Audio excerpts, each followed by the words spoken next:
Hola amigos, aquí estamos con un nuevo vídeo, con un título un tanto intrigante, pero poco a poco os mostraré la curiosa conexión entre ellos.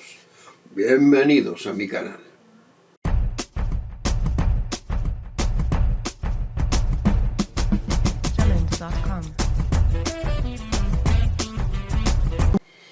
Bien, muchos sabéis que colaboro en algunos diseños de proyectos donde la acústica es un componente importante.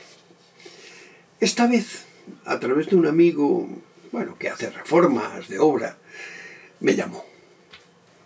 Más que nada para que le asesorara a otro amigo y a su hijo, el cual es mecánico de motocicletas de gran cilindrada. El proyecto en sí era construir un banco homologado de pruebas de rendimiento de estas bestias. Bien, acudimos todos al local, que ya lo tenían alquilado, y yo de primeras noté que era un local pequeño y con un techo bastante bajo. Evidentemente, como experto, me preguntaron qué me parecía aquel local. Sin decir nada, sin mediar palabra, me acerqué a una de las paredes y las golpeé en la parte blanda del puño. Hice lo mismo con la otra, también en la trasera. Observé que la entrada principal consistía en una puerta cristalera con un pequeño escaparate. Bueno, me acerqué a ellos y les dije que en un principio aquel local no cumplía las condiciones para la actividad, que me habían explicado.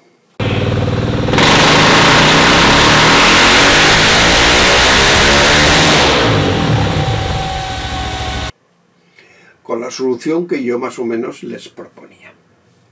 Además, mucho más, que según ellos, en un sitio de unas paredes vecinales había un bar, la otra era un taller, detrás había otro taller y arriba se encontraban unas oficinas.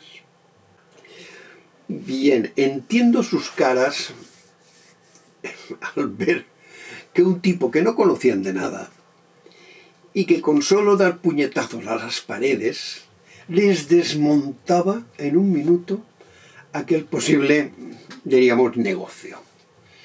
A lo que respondieron, que alguien les había hablado de unos paneles tipo sándwich de poliuretano de 15 centímetros con planchas de aluminio en las dos caras. Yo, al escuchar aquella propuesta que me pareció infantil, sin pensarlo dos veces, les comuniqué que no haría el trabajo. De lo que era mi propuesta, según creí que era lo que necesitaban. Una cabina como un búnker. Mi amigo, con cara de póker, y según la solución que yo había comentado en ese momento, les dio un pequeño presupuesto aproximado de lo que valdría aquella cabina de pruebas. Evidentemente un dineral. Aún así les repetí que no sería yo quien realizara el trabajo. Nada. Me despedí y me marché, dejándolos allí, supongo que hablando del tema. Bien, mi reacción, que en ningún momento fue brusca ni maleducada, sí que fue determinante y lógica. Y entenderéis enseguida el porqué. Si tu cliente no tiene la suficiente confianza en tu trabajo, experiencia y duda que puedas hacer aquello que crees que es lo mejor para su proyecto sin tener problemas después, es mejor apartarse. O quizás ser amigos de mi amigo justificaba hacer una chapuza que rápidamente se hubiera convertido en denuncias del ayuntamiento, quejas. Ahora ya sabéis el porqué de la Harley Davidson. Y ahora explicaré mi peculiar método que he llamado puñetazos acústicos. Todas las superficies, sean como sean, tengan la forma que sean, o el material con la que están construidos, todas sin excepción, tienen una frecuencia de resonancia propia. Si las golpeas con la energía suficiente para excitarlas, éstas reaccionarán de un modo u otro. Recordad el puente que se cayó porque el aire llegó a su frecuencia de resonancia con una fuerza brutal.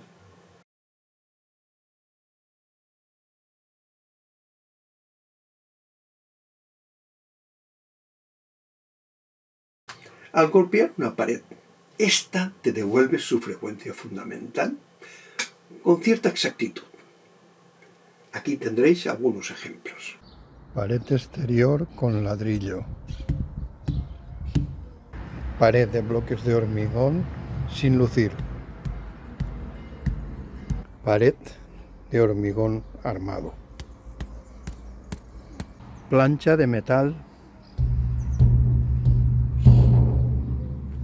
Pared medianera entre pisos.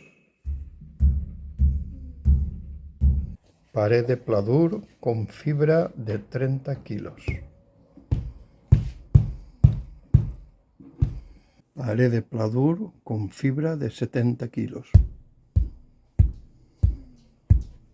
Pared árabe de hace 2000 años.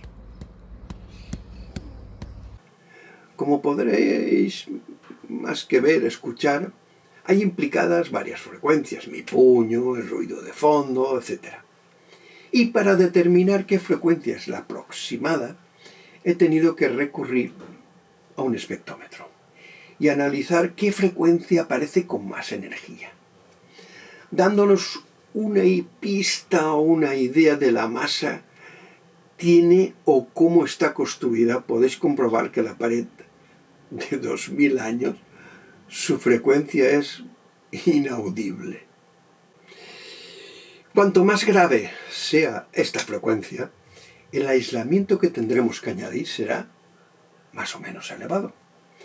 Sabiendo este dato, sabremos que no es lo mismo aislar para una frecuencia donde se encuentra la voz, entre 1000 y 5000 hercios, que hacerlo para todo el espectro sonoro en el que necesitamos escuchar en un estudio de música, aproximadamente entre 30 o 20, de 20 a kilohercios, 20 hercios a 20. O sea, no es lo mismo poner una cámara de 4 centímetros de lana mineral y una o dos placas de pladur que tener que construir una pared de bloques de hormigón con una separación bastante mayor. Imaginaros que queréis instalar en una habitación de vuestro cuarto piso, en una finca, con vecinos por todas partes y con una estructura que acepta un determinado peso por metro cuadrado. Aquí es cuando viene el listo y dice, eso con lana mineral solucionado, ignorando la famosa ley de masas y sus condiciones, que no son negociables, ya que los modos propios de la habitación resonarían en tu estudio, y estas frecuencias con longitudes muy largas y potentes atravesarían las paredes como un palillo la mantequilla. Otra opción, imagina construir en ese mismo cuarto una cámara flotante de 15 centímetros con paredes, techo y suelo con 10 centímetros de hormigón, rellena de lana de roca de alta densidad. O sea, una box-in-box impresionante, sujeta por muelles especiales y dobles puertas para el acceso. Evidentemente, esto es imposible de construir, porque al primer golpe de batería apareceríais en el garaje de la planta baja.